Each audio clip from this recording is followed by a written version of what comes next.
There is a colleague who was appearing. So for the record, for now, we don't have anybody from the Electoral Commission, and not even a representative. Is there anybody from you, from EC? Your Honor, there is nobody from the Electoral Commission. I hope they are not waiting for me in chambers. Somebody can confirm, because normally we sit in chambers. I don't want them to wait down and we are proceeding either to dismiss or to allow in the absence. Most of like. Yes. I know you want to make a prayer very fast. In the interest of justice, I wouldn't make a prayer in that context. But yes. Where's my?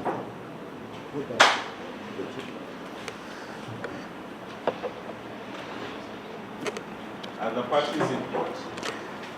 Your Honor, we have the petitioner, Mr. Mathias Walkaga. Honorable Mathias Walkaga is present in court. Charlene, my record is on, right? Okay, cool. Where is the petitioner? Okay. Petitioner is Yes. Our colleagues from EC have arrived.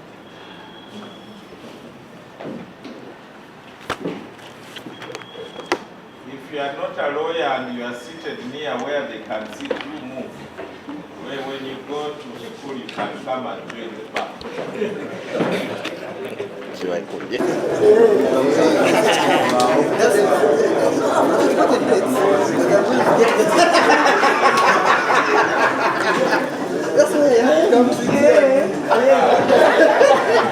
And pretty something.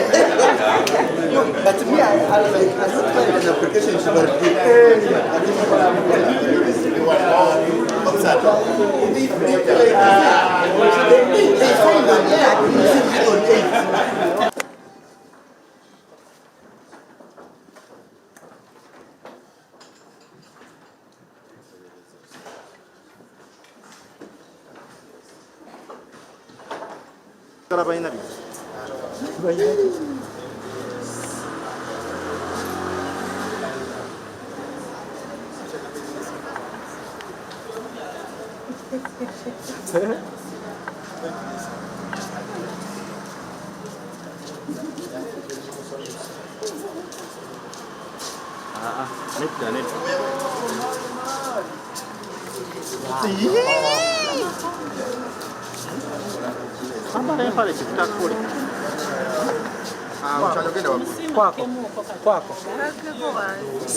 So twagala okubeebaza olw'okubeerawo nga mugoberera ensonga zino ez'amakulu mu bukulembeze bw'eggwanga.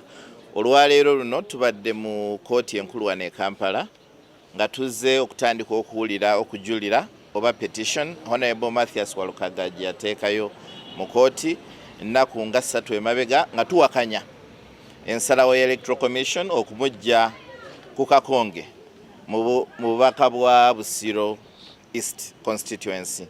Era tubaddewo mu kkooti ne Electoral Commission nejja ne Mwami Lubowa ne bapulida be. Mwami Lubowa tabaddewo naye bapulida be babaddewo.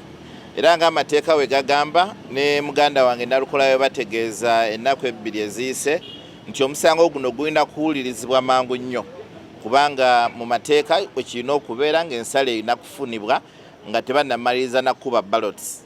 So kakati olwaleero kkooti ewulidde omulanga gwaffe tubadde tuteesemu okusaba nga tusaba kkooti evalidatinge petition yaffe kubanga mu mateeka petition inakolebwa mu nnaku 5 naye Electoral Commission yayisa ekiragiro kyayo ku 25 November n'ekituulira n'ekifulumya nga 9 December nga wayiseewo ennaku nga 14. So kkooti ekkiriza okusaba kwaffe ne validatinga ne Electoral Commission egambye tejja kuwakanya validatinga petition yaffe. Kkooti n'esaba Electoral Commission ne Mwami Lubowa ng'ebawadde olunaku lumu bateekemu empoza yaabwe oba okuddamu ku petition ya Honorable Walukaga. Naffe ku lunaku oluddako lwe lujja okubeera olwokuna tuteekemu okuwumbawumba kwaffe ne rejoinder singa ebeerawo okuwumbawumba nti nsonga ki ze twagala kkooti esalewo eggoye era mateeka ki ge tusinziddeko okugisaba ekyo. Olunaku oluddako lwe lujja okuba olwokutaano kkooti eragidde Electoral Commission ne Mwami Lubowa betwawaabidde nabo bateekemu okuwumbawumba kwabwe. So wiiki ejja nga 22 lujja kuba Lwakubiri Monday. Ku Monday kkooti lwejja okuba nga etuwa ensalawo yaayo naye tutegeezezza nti tujja kwetaaga kujja wano ku kkooti enkulu tujja gifuna ku ICMIS oba ku email zaffe.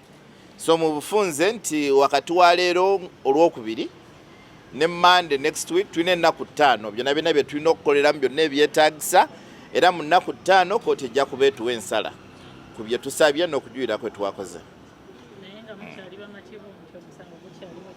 Tukyali mabativu kubanga amateeka tegannakyuka. Ekituwa obuvumu n'obugumu n'essuubi nti amateeka agafuga bye tuwogerako ag'okwewandiisa ag'obuyigirize tegannakyuka.